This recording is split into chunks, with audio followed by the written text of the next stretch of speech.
Butat ng itik.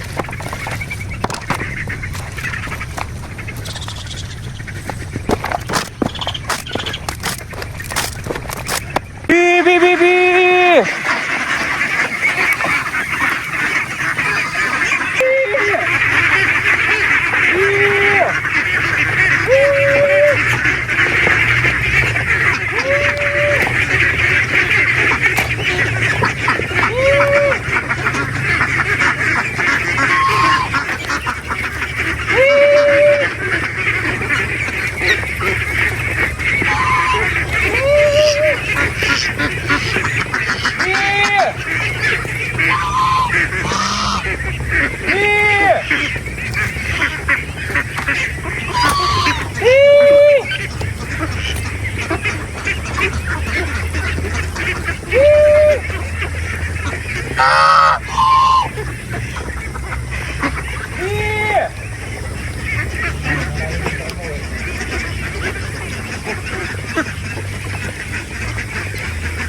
Dami ko nakita mo eh.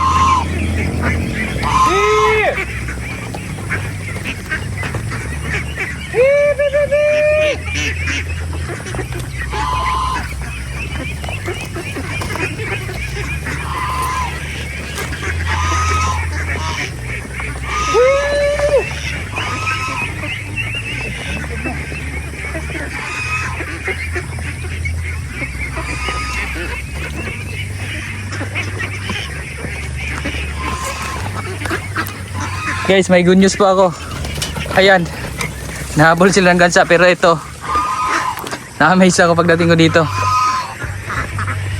Sireng, unang itlog. Maliit pa. Sa may itlog na po kailangan liit. Pero ganun talaga, sa unang itlog, maliit. Nag-umpisa na mga itlog. Yan, unang harvest ng itlog.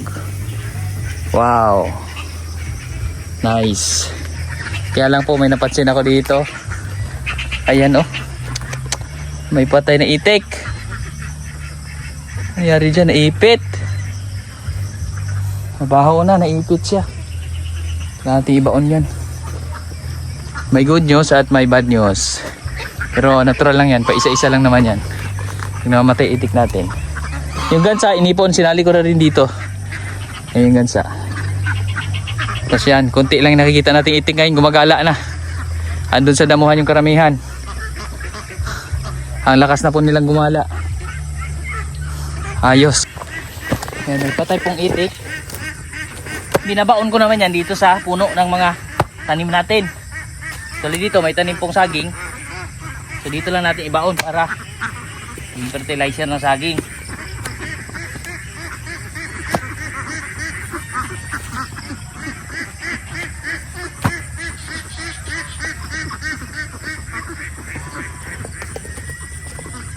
Ipit.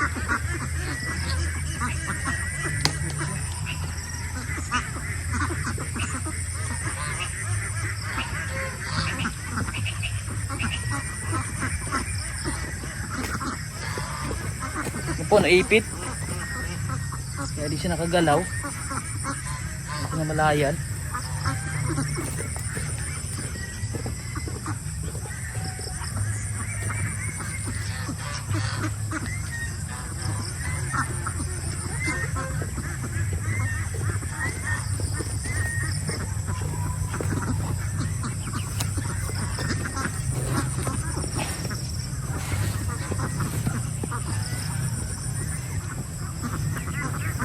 Naipit pala to.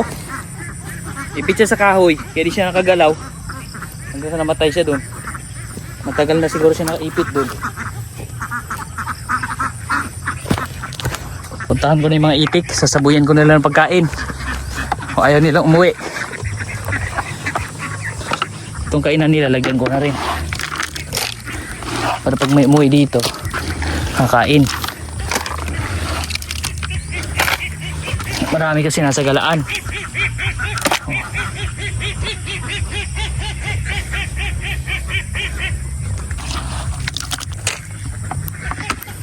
andun sa malayo. Punta natin. Tingnan nyo po kung saan yung mga itik natin ngayon.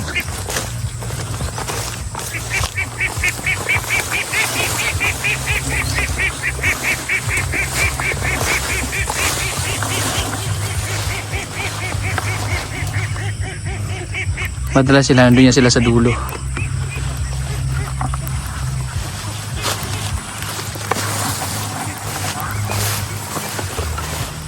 Doon na sila sa unahan. Lalim lang dito. Doon sa unahan. Punta natin. Silipin natin. Mga itik doon sa unahan. Dalhan natin silang pagkain na. Tayo dumaan.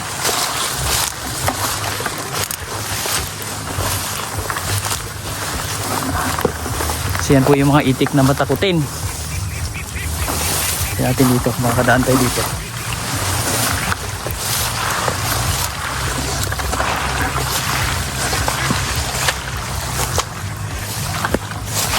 Ayun, tumakbo. Ay, nagtatakbuhan na. Natin mahabol.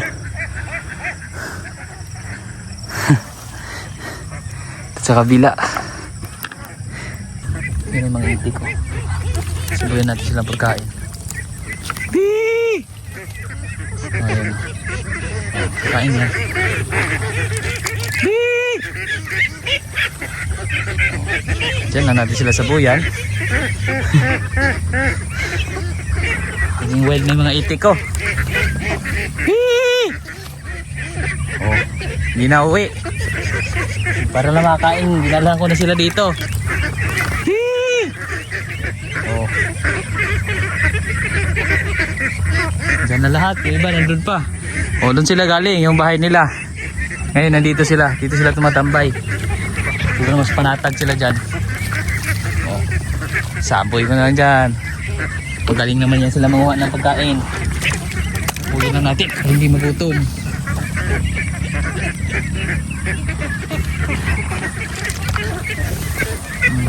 Yung iba oh.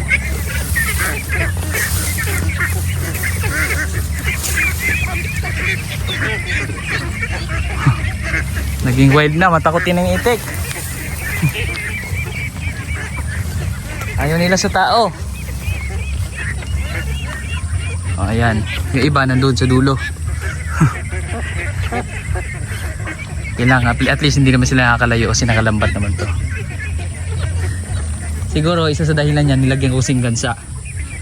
Try ko pa rin, i-push natin na i-push na may kasamang gansa. Hanggang sa masanay sila. Kasi minsan nauwi rin naman sila eh. Kasi ang gansa, ang gusto ko sa gansa, kahit wala kami dito, pag may lumalapit ditong aso, tao, ibang hayop, yung gansa nag-iingay. Kaya matatakot. Madalas umaalis yung mga predators na lumalapit dahil dun sa ingay ng gansa. Maliban na lang pag targetin nila yung gansa mismo. Kahit tao, nag-iingay yung gansa pag may tao dito. Malawak pa tong galaan ng mga itik natin dito. So ayan, pahirapan po sa paghagilap ng mga itik. Nagtatago. So yan po muna itong update dito sa ating mga itik ngayon. Oh. Mga wild na yung itik natin.